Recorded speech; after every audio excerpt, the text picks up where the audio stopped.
इसके माध्यम से हम ये 6 द्रव्यों को जानेंगे और पता लगाएंगे कि विश्व में इनमें से कौन बनेगा नेता। तो चलिए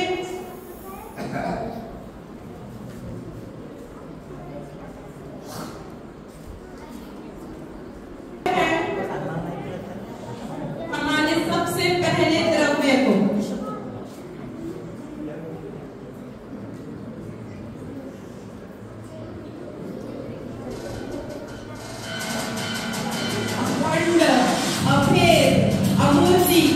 एकमात्र जानने देखने वाला, सुख दुख का अनुभव करने वाला, एकमात्र अकेला जीव द्रव्य।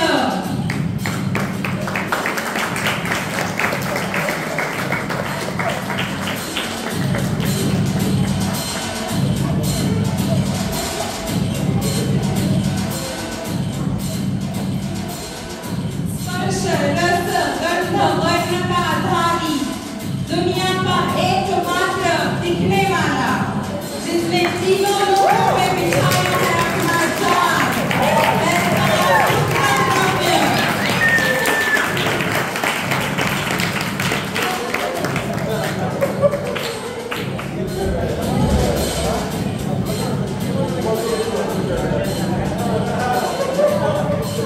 जीव और पुद्गल को चलने में सहाय, पूरे लोक में व्याप्त, जड़ और चेतन को गतिमान करने वाला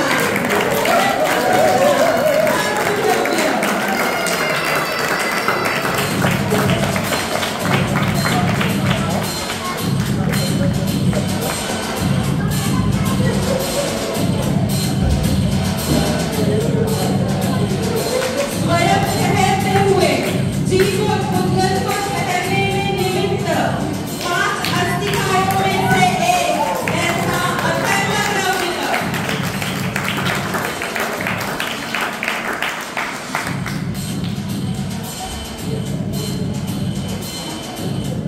सबसे बड़ा, सबसे अलग, सबसे निराला, सबको अवगाहन देने वाला,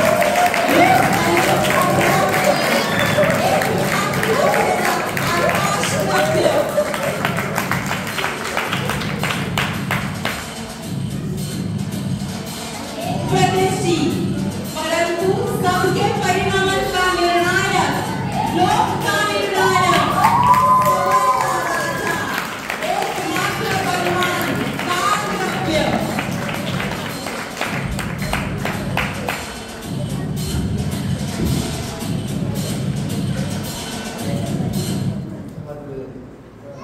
एक साथ सोने वाले विद्यार्थी को जो जगाए उसका नाम है परीक्षा, और 5 साथ सोने वाले नेता को जो जगाए उसका नाम है इलेक्शन। आज हमारे यहाँ कुछ ऐसा ही मांझा है। विश्व के नेता की कुर्सी पर कौन प्रतिष्ठित होगा, इसके लिए जीव अपनी दावेदारी के लिए आता है और देखा देखी मानो 5 द्रव्य जीवित होकर अपनी अपनी दलीलें पेश करते हैं। तो हम सब देखते हैं, सुनते हैं इनकी दलीलों को और निर्णय करते हैं कि इनमें से कौन बनेगा विश्व का नेता। मैं जनता से अनुरोध करती हूँ कि वो आए और ये निर्णय करें।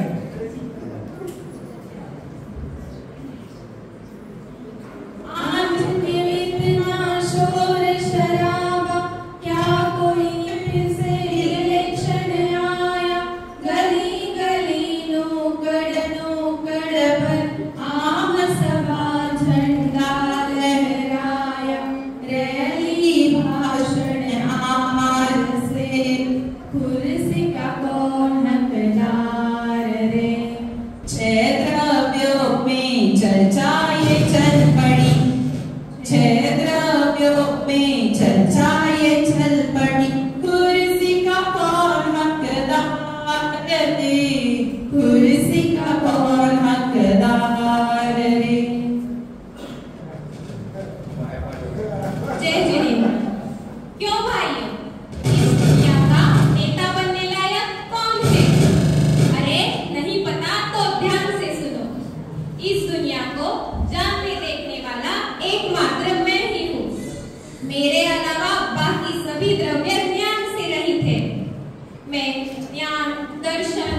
श्रद्धा आदि अनंत गुणों वाला हूँ। मैं अरूपी हूँ, सुख का अनुभव करने वाला हूँ। मैं त्रस, स्थावर, संसारी, मुक्त आदि रूपों में भी पाया जाता हूँ। हम संख्या में भी अनंत हैं, इसलिए इस जगत का नेता मुझे ही बनना चाहिए।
मुझसे तुम गति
क्योंकि तुम सबको रहने के लिए जगह देने वाला मैं ही तो हूँ। जीव, भूतगल, धर्म, अधर्म और काल सब मेरी दी हुई जगह पे ही तो रहते हैं।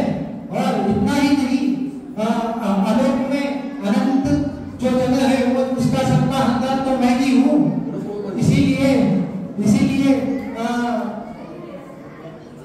इसीलिए नेता तो बनाना मुझे ही बनाना। अपनी बक बक बंद करो, सब किसकी शरण में रहते हो। सब आंखें खोलो, बुद्धि खोलो, दिल खोल मेरा तुम बोलो। सबका पालनहार रे, कुर्सी का मैं हकदार रे। जय द्रव्यों में चर्चाए चल पड़ी, जय द्रव्यों में चर्चाए चल पड़ी। कुर्सी का कौन हकदार रे, कुर्सी का कौन हकदार रे। सभी रहेंगे आसपास, सभी रहेंगे आसपास, सभी रहेंगे आसपास, जीतेगा तो आकाश, सभी रहेंगे आसपास, जीतेगा तो आकाश। नहीं भैया, सब शांति से काम लो और विचार करो। अगर मैं ना रहूं तो किसी भी द्रव्य में परिवर्तन नहीं होगा। यह जो सेकंड, मिनट, घंटा, दिन आदि है वो हमारे ही भेद है। हम पूरे लोक में असंख्य संख्या में फैले हुए हैं। सब द्रव्य में परिणमन कराने के कारण मैं ही नेता बनने के लायक हूँ। अरे भिखारी बनता राजा, फिर राजा से बने भिखारी। काल चक्र में काल बली हूँ, मुझसा यहाँ कौन बलशाली। कौन यहाँ टिक पाएगा, कुर्सी का मैं हकदार हूँ। जय द्रव्यों में चर्चाए चल पड़ी, जय द्रव्यों में चर्चाए चल पड़ी। कुर्सी का कौन हकदार रे, कुर्सी का कौन हकदार रे। शाद को न पात को, और देना काल को, शाद को न पात को, और देना काल को, और देना काल को।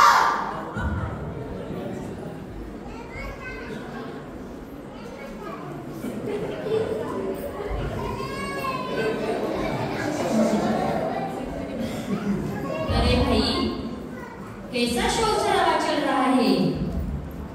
क्या हुआ? देखो ज्ञानी बहन, इस जगत को जानने वाला एकमात्र मैं ही हूँ। इनमें तो कोई अकल ही नहीं है, इसलिए इस जगत का नेता मुझे ही बनना चाहिए। नहीं, ये जो रौनक चमक धमक दिखाई दे रही है ये सब मेरे कारण ही है। आप तो सब लोग रंग रूप रहित थे, इसलिए मैं भी नेता बनूंगा। तुम कैसे नेता बन सकते हो? तुम दोनों के आने जाने के लिए मैं ही सहायता करता हूँ, तो मैं ही नेता बनने का हकदार हूँ। सब लोग चुप रहो। अगर मैं न होता तो किसी का कुछ नहीं चल सकता। जीव और भूतगल को आराम देने में सहायक होने के कारण मैं ही सबका नेता बन सकता हूँ। अरे ठहरो, तुम सबको रहने के लिए जगह कौन देता है? मैं ही तो देता हूँ। इसीलिए मैं ही नेता बनने के लायक हूँ, और कोई नेता बनने के लायक है ही नहीं। सब में परिवर्तन कराने वाला, दिन रात बनाने वाला मैं ही हूँ। कालचक्र चलाने वाला होने से एकमात्र मैं ही नेता बन सकता हूँ। चलो बैठकर सुलझाते हैं।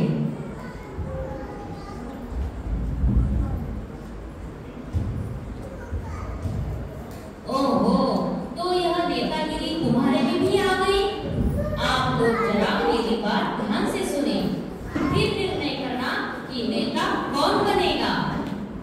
देखो, जीव ज्ञान स्वभावी है, इसलिए वह सबको जानता है।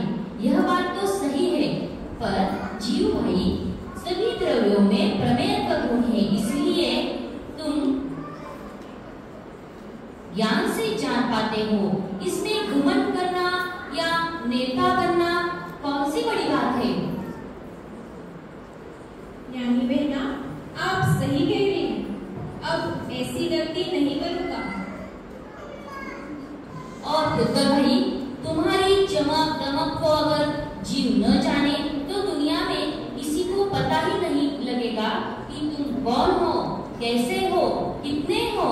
इसीलिए अपने रूप रस गंध तथा चमक दमक का घमंड मत करो, नेतागिरी का चक्कर छोड़ो। धन्यवाद ज्ञानी बहना, आपने मुझे मेरी हैसियत का ज्ञान कराया। अब मैं ऐसी भूल कभी नहीं करूंगा। धर्म भैया, तुमने कहा कि मैं जीव व पुद्गल को चलाता हूँ, ऐसा नहीं है।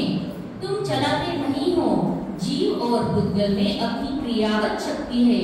उस शक्ति से ही वह जब चलते हैं तब तुम निमित्त मात्र होते हो, और जब वे अपनी क्रियावती शक्ति से रुकते हैं तब अधर्म भाई तुम उसमें सहायक होते हो। अगर वो चलना ना चाहे या रुकना ना चाहे तो आप न तो चल सकते हो न आप रुक सकते हो। धन्यवाद ज्ञानी बहना, इस सत्य को समझाने के लिए बहुत बहुत धन्यवाद। धन्यवाद ज्ञानी बहना, मैं भी अच्छे से समझ गया। और आकाश भाई, तुम अपनी नेतागिरी छोड़ो। सब द्रव्य अपने द्रव्य क्षेत्र काल भाव में ही रहते हैं, तुम तो निमित्त मात्र हो। ज्ञानी बहना, मैं तो अपनी लंबाई चौड़ाई के चक्कर में किसी अन्य लोगों का सामर्थ्य समझ ही नहीं पाया, इसीलिए आपने सत्य स्वरूप मुझे समझाया है। धन्यवाद। और रही मिस्टर काल की बात, तो आप भी समझने की कोशिश करो कि सभी द्रव्यों में वस्तुत्व गुण है, द्रव्यत्व गुण है। इन शक्तियों से ही उनका अपना काम हमेशा अपने लिए होता रहता है। तुम घमंड का त्याग करो और नेता बनने का कचरा छोड़ो। आप सही कह रही हो ज्ञानी बहना, हम तो नेतागिरी के चक्कर में अनादि अनंत वस्तु व्यवस्था को बिगाड़ने की कोशिश कर रहे थे। अब हम ऐसा स्वप्न में भी नहीं सोचेंगे। मैं तो यही कहना चाहूंगी कि भाई, आप सभी अनंत गुणों वाले हो, कोई कम ज्यादा नहीं है। एक साथ रहते हो, एक दूसरे के काम में निमित्त मात्र हो, एक दूसरे के कार्य के कर्ता नहीं हो। अतः नेतागिरी का प्रश्न छोड़कर अनादि से जैसे रह रहे हो वैसे ही रहो। धन्यवाद ज्ञानी शक्ति की श्री ज्ञान की महिमा हमें बताई, अतः जीव को हम सब मिलकर चुनते हैं अब नेता।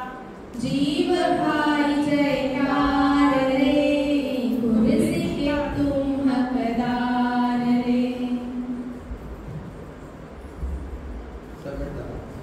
हाँ, तो ज्ञानी बहना, आपकी बात बिल्कुल सही है। हम सबका भी कहना यही है कि जीव द्रव्य ज्ञान वाला है, सबको जानता है, वही सुख वाला है। इसलिए तीन लोक में उसे ही श्रेष्ठ मानकर उसे ही नेता बनाया जाना चाहिए। भाइयों, आपने अपनी बात कही, लेकिन ज्ञानी बहना के कारण अब हमारी भी आंखें खुल गई।